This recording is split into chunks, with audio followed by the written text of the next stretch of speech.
So I went to the Provo MTC, and that usually mission, when you get called to Brazil, you go to the São Paulo MTC. But we went to the Provo MTC to wait for our visa, Cindy and I. And so around the last week in the MTC, you get told that you're going to get your reassignment. And so everyone's like, oh, we're getting our reassignments. It's like another mission call, you know? And so everyone's looking at the mission portal to see if because on the mission portal you have your name, your picture, and then the map of your mission. And so we were all checking all day that Thursday. And I remember I had to go teach one of our teachers. So I was with Sister Romney and Sister Sandberg, and we were teaching Brother No Thumb. And I remember walking out, and Sydney is standing and like, oh, you're going to New York South. And I was like, oh, you told me. But it was cool because I just remember thinking, whoa, New York City?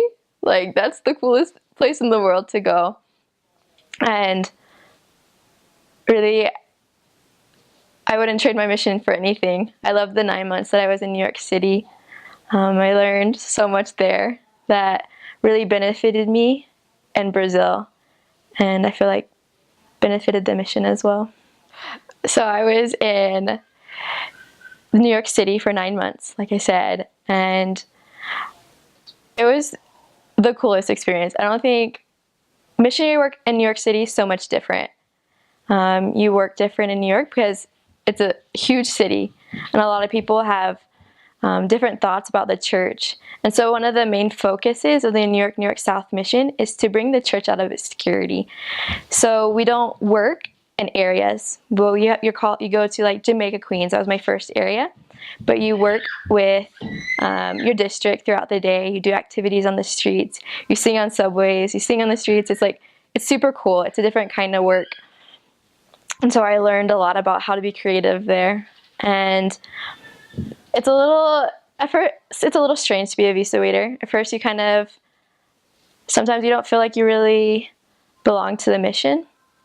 But the longer you're there, the more you fall in love with it. And of course, it can be stressful sometimes, especially when you're weekly planning and you make 6 months in the mission. You're like, I have 6 months. I don't know if I'm going to be here next week. I don't know if I'm going to get my visa.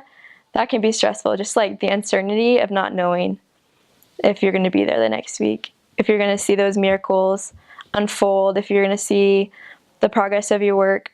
I feel like in that moment you learn to really trust, and you have to trust or you'll go like crazy, I guess, because it is hard. It's hard. I don't think anyone can really understand what it's like to be called somewhere and then go somewhere else. You're always praying for the people in Brazil, but then you're always like, well, I'm supposed to be here. I'm supposed to be thinking about the people in New York. But it's such an rewarding experience as well that I wouldn't trade.